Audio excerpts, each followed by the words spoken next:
here are 5 barbecue tools that you did not know you needed that since I've started using it become must-haves as I'm cooking.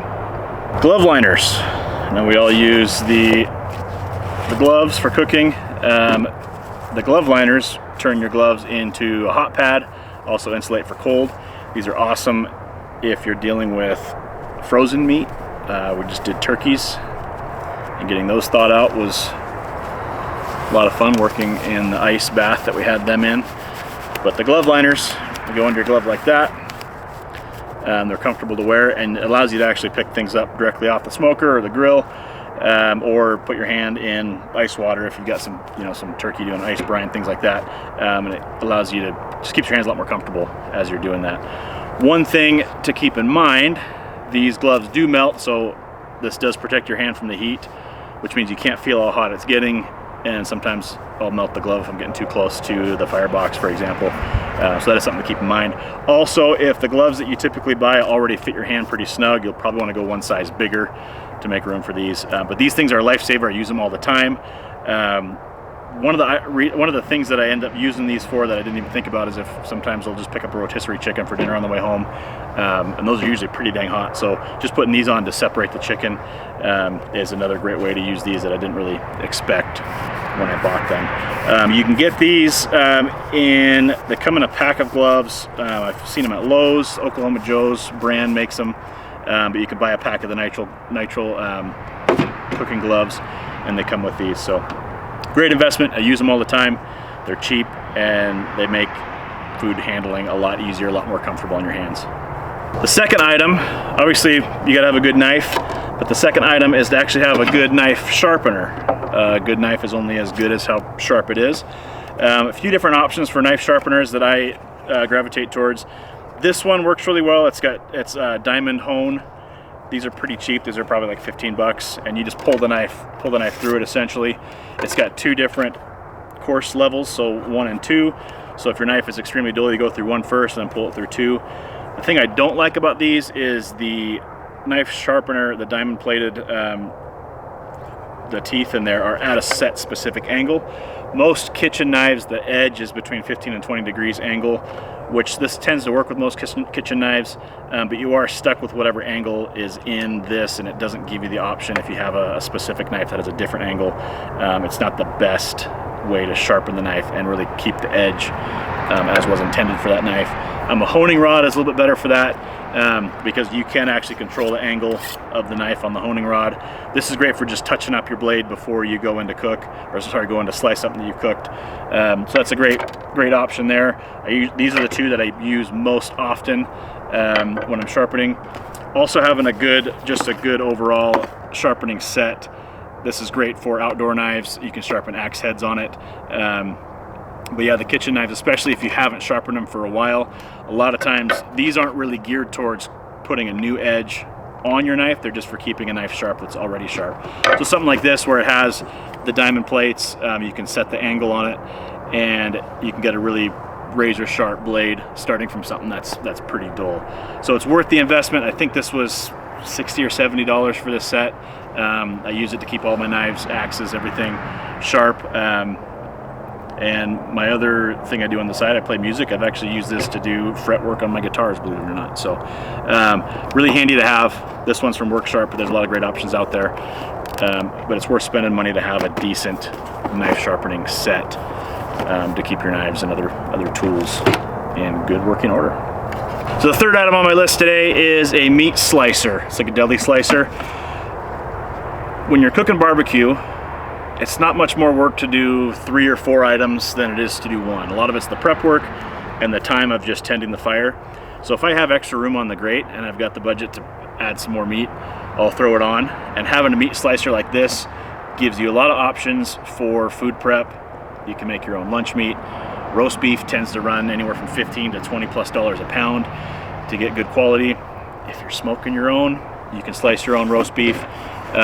This has a guard to keep your fingers safe. I don't have it on here right now. If you're using one of these, obviously use it as instructed by the manufacturer. But you can set your thickness on this. You run the meat through, and then a couple things that I did not realize I would use this for. I sliced the pickles that I put on my brisket sandwich. I'm really picky with how thick they're sliced. So I actually set this and I sliced pickles on it. I've also sliced cheese on it. It is just a great all-around tool for prepping ingredients. It saves a lot of time. Prepping some of those things, and it makes your product look a lot more professional at the end of the day because everything's sliced consistently. So pro tip, while we're on the subject of slicing, pro tip number 83, slice your brisket cold. You'll thank me for this later. I know we want to have that juicy slice of brisket right when it comes off the smoker after it's resting. If you do brisket really well and it gets really tender, sometimes you get too excited slicing it and it can start to fall apart. Usually that means you overcooked it, but if you chill it and then go back and slice it, it actually firms it up. A lot of people are afraid to do that because they have to reheat it. There's some pretty good options for reheating, which we'll get into on item number 4. But slicing cold brisket on this is one of the secrets that go into my brisket sandwiches for getting perfectly sliced pickles and brisket for those sandwiches. So get yourself a good meat slicer. This was, I think, about 150 bucks at Sportsman's Warehouse. You can get crazy and spend a few $100s on them. They've got other features, but this one does just about everything I need it to do, and it works great. So there you go, meat slicer. So item number 4 on the list, while we're on the subject of food prep, I've got the Seal-A-Meal vacuum sealer. Like I said, lunch meat's expensive to buy it. If you're cooking anyway, throw a little bit extra on, slice it. You can vacuum seal your own. This was, I think, $60 or $70. I think I got it at Fred Meyer's. Again, you can spend hundreds of dollars on a more professional, higher quality, but I've vacuum sealed hundreds of pounds of meat with this thing and it still works just fine. Reheating food. So one of the issues with reheating meat is you risk drying it out.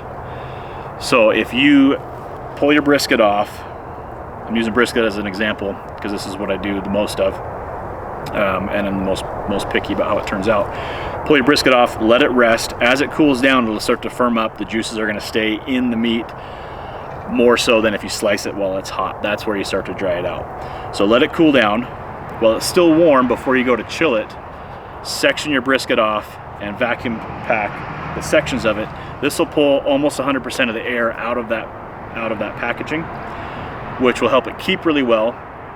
And then when you go to reheat it, I reheat it in that packaging. So you could do like a sous vide style where you just immerse that whole package in warm water or hot water to reheat. You could throw that whole thing in the microwave on defrost if it's frozen.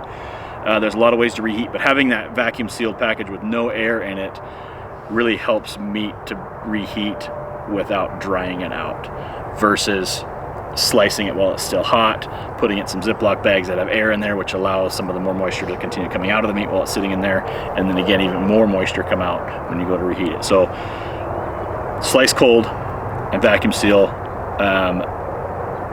You know the feeling you get when you put on your coat for the first time in the winter and there's a $20 bill in the pocket. The other day I opened up our freezer and there was a package of brisket that I had vacuum sealed that I forgot about. It was like that same feeling of, hey, I've got some brisket left over. Threw it in the microwave, heated it up. It tasted as good, if not better, than the day it came off the smoker a few months ago. So get yourself a good vacuum sealer. They come in handy. There's a lot of things that you can use them for, and it really does a good job of preserving meat and helps you reheat a lot better than some other methods. So item number 5 on the list of must-have barbecue items that you didn't know you needed is a good propane torch. These are cheap. You can get them at any hardware store. I found actually a lot of uses for these, from starting fires, for cooking, like all actually crisp skin on chicken. I've melted cheese with these, but really for fire management, to be able to just flip this on and start your fire quick is awesome. This is just the manual start one, so you need a match or one of the spark deals there. This one, it had push button, but I got too close to the fire, so it melted, so the push button doesn't work. For the big smoker, and this is what I actually end up using more often than not, is one of these weed burners. I got this at Harbor Freight for, I think, $40. And it's got a push button start. And this will do a nice hot flame, as you can see. So starting a big fire on the 500-gallon smoker, this is awesome. I can get a fire started in a matter of a couple minutes. A couple of other uses for this that I did not anticipate. Like, I bought it for starting the fire in the big smoker. A couple of other uses for it. I actually start my coal in it for the charcoal grill. I've got one of those charcoal chimneys, so this will zap the coal 30 to 45 seconds with this on it. Actually gets the coal started. Obviously you can go longer if you want it to start faster, but works really well. When I do turkeys in the smoker, if you've ever smoked poultry, you know the skin gets pretty leathery. So just zapping the skin with this. You can see some of my videos over on Instagram where I'm actually crisping the skin of the turkey with one of these. Our most recent video, we used this to melt some cheese on the steak sandwiches we did. Outside of that, I use it to melt snow in the wintertime under my tent. As I'm walking around, there's ice on the ground. I'll use this to melt that. It's just to have fire on, fire on demand, and as much firepower as this thing has, just super convenient to have available anytime you're outside cooking. So get yourself a good torch. These things work just fine. The big one, I think, comes in handy in a lot of scenarios as well. So, well, there you have it. We talked about glove liners, knife sharpeners, meat slicer, vacuum sealer, and the propane torch. Those, and in my opinion, the 5 must-have barbecue tools that you did not know you needed. Thanks for watching. I'm Kyle. This is The Garden Store.